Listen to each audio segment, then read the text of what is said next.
Dealing with a ton of injuries. We are going to update you on all of that. The Rams could be licking their chops tonight, but it's the NFL, so you never want to assume anything, right? As we welcome you in here, Lindsay Theory is in L.A. covering tonight's game. Of course, she joins us now. Lindsay, as I said, injuries a big issue for San Francisco right now. Let's start with the quarterback position, where Brock Purdy is out tonight. Laura, Brock Purdy's out. Mac Jones will get the start again. He has confidence in his ability to step up. He won a couple games for the Niners in weeks 2 and 3. He says he believes in his process when it comes to preparation, regardless of whether he knows he's going to start or come in off the bench. Obviously tonight, very clear he will be the starter. Here's what's going to be Mac Jones' biggest challenge tonight, among other things. Who is he throwing the football to? He's without several receivers. Juwan Jennings is out.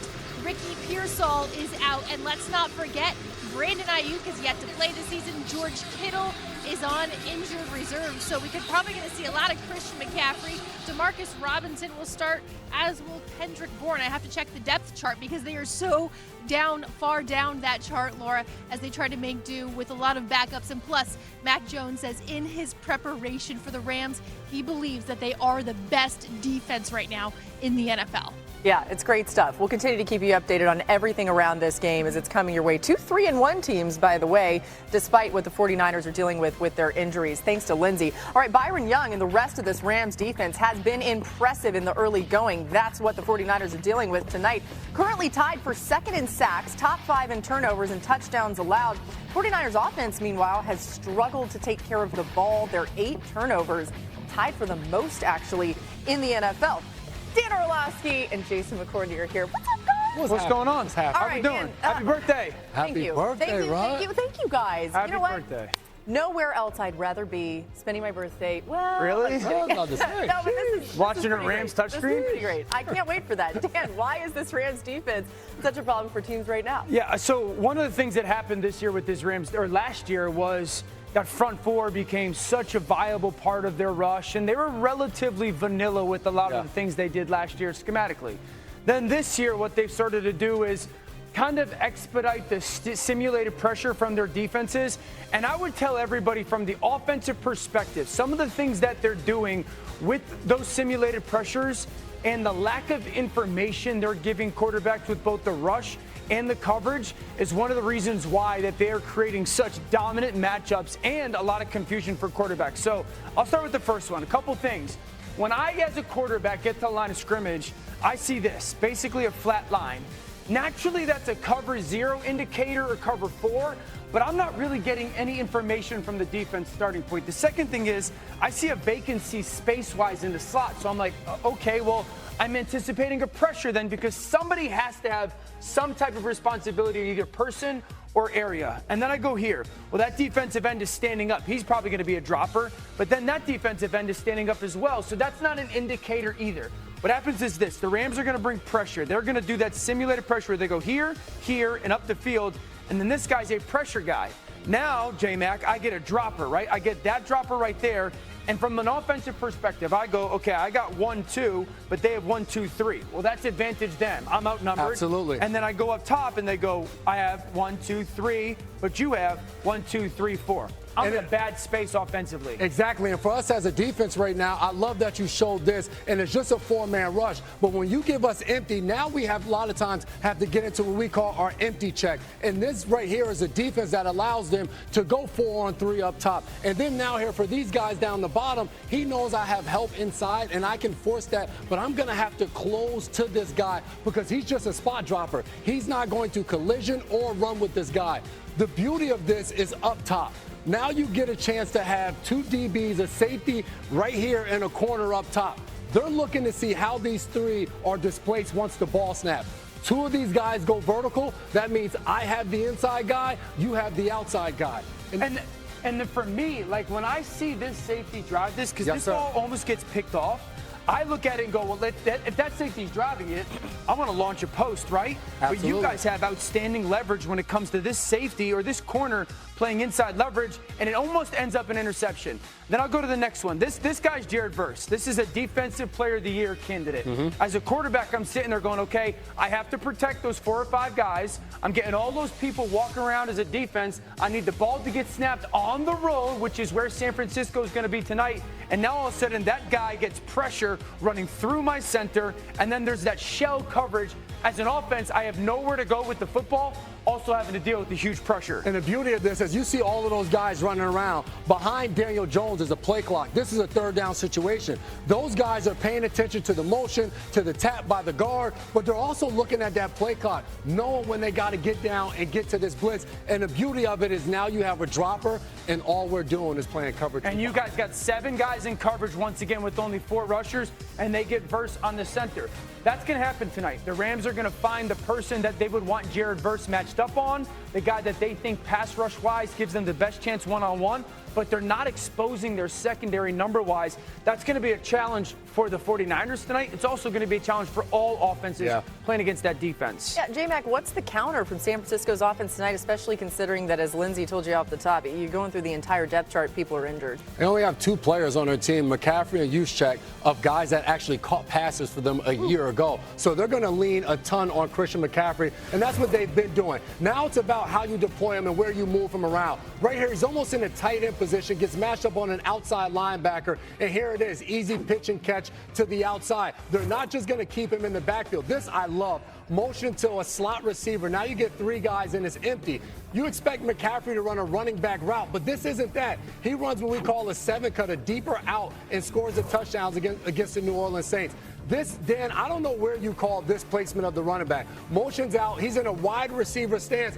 He runs a comeback. Oh, yeah. This is a wide receiver route that he's able to get one-on-one and beat his guy. And this is a 4th down situation. Motions to a bunch on the outside, and now you force communication between 2 DBs, and here it is on a 4th and 2. They pick up a 1st down. This is in the 4th quarter of this game. So for McCaffrey, how do you move him around Kyle Shanahan? Because they're going to be keyed in on him, but you still got to find ways to get him the ball. Yeah, and real quick, easily, I think the 49ers need to find easier completions for their quarterback early tonight. A lot of last week was Brock Purdy too much downfield.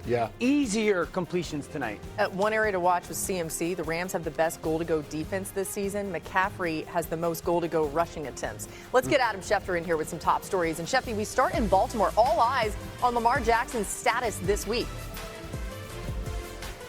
Laura, for the 2nd straight day today, Lamar Jackson did not practice due to that hamstring injury, and it's looking like he'll be unable to play Sunday against the Houston Texans, which would mean that Cooper Rush would step in and start for Lamar Jackson. Let's keep in mind, the Ravens play the Rams at home next week before there's a bye, so they could opt to hold him out of 2 games and get a month's worth of rest.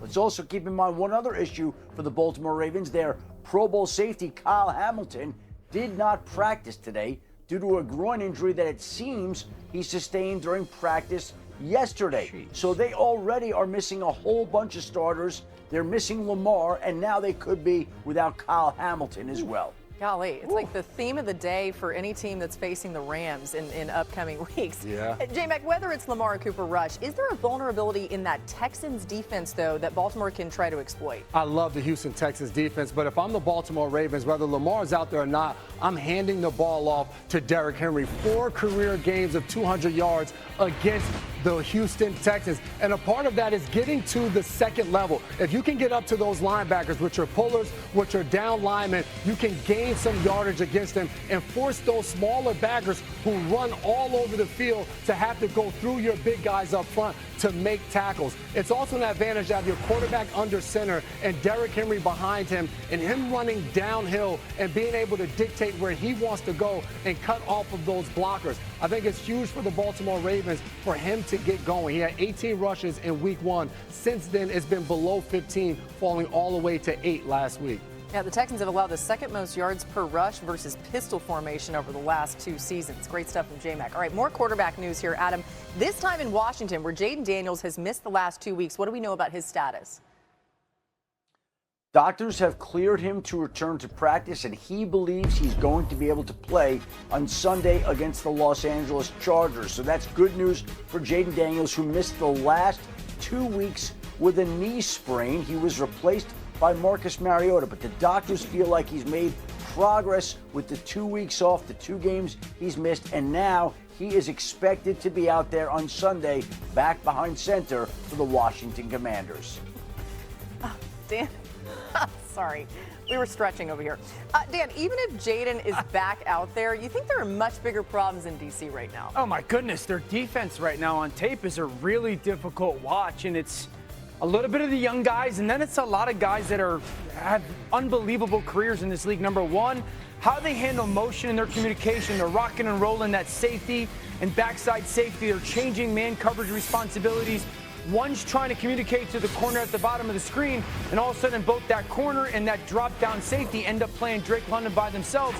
Nobody's playing Kyle Pitts. It's man-to-man coverage, so communication and motion settings. Number two, Marshawn Lattimore is an all-time great corner over the last 10 to 15 years.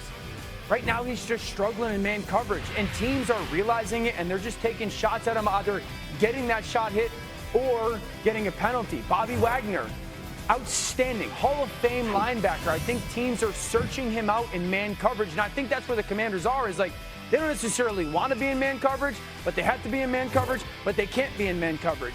And then nosy eyes. This is, once again, man-to-man. You have a certain person, everybody, guy for guy. Both defenders at the bottom of the screen in this little ball fake have their eyes in the backfield, not in their guy. Michael Penix has 2 options to throw the football to. And so I think for Washington, indifferent of who's playing quarterback, if they're going to be the team that they thought they were going to be coming off of last year, they got to get back to some really good base fundamentals of how they're going to play defense. Right now, their defense is the biggest question mark of their football team. And all right, more from Adam throughout the show. Injury Report Live. I was going to say NFL Live, but really it is Injury Report Live at this point. Let's get some more from Adam here. Let's start with an update on Bucky Irving in Tampa. What's the latest there? Laura, he was not at practice again today for a second straight day. He's dealing with a mid-foot sprain. It certainly doesn't sound like he's going to play this week. The Buccaneers say it is not a long-term injury. It'll be a week-to-week injury for Bucky Irving, but it certainly sounds like Seattle on Sunday seems like a long shot, which would mean that Rachaad White and Sean Tucker would have to carry the Buccaneers' backfield. As for the Cardinals running back, Trey Benson, he underwent arthroscopic surgery this week on his knee to clean up his meniscus. He'll be sidelined 4 to 6 weeks, and this comes after the Arizona Cardinals already lost James Conner to a season-ending ankle injury. Now it's time for Amari DiMercato and Michael Carter. Here are some notable players coming off PUP list this week to return to practice. Nakobe Dean stands out, Tajay Spears, Taysom Hill, some notable players that could come in and help their teams. These teams have 21 days in which to have these players practice and then decide whether or not to activate them. But the fact that they began practicing this week certainly is an encouraging sign that all will return. Yeah, Jonathan Mingo at the bottom of that list with CeeDee Lamb out. You got to try to get him back as soon as they can for the Cowboys. All right. That was Injury Live. Let's go on to On Trend around the NFL. We're going to start with last week's debut of Jackson Dart. Dart kept it short against the Chargers. 16 of his 20 pass attempts going 10 or fewer yards through the air. 4 of his 6 first downs on Sunday came on those throws. So did also his only passing touchdown. Dan, does that trend continue this week in New Orleans? Yeah, there's no doubt about it. Part of it is just the playing style that this offense has to play in. There's not really a deep threat outside of Malik Neighbors. Slayton's a good player. Wan'Dale Robinson works the middle of the field a little bit more. Theo Johnson. I love how Dart worked the middle of the field and played fast. So that's part of who they have to be offensively. It's also a little bit, if you watch this Saints defense, what they try to do. They're not going to give you a ton of shots down the field. You got to be very disciplined and methodical in how you do it. That's how Jackson Dart has to play this week. On Trend continues with Xavier Worthy. Patrick Mahomes looking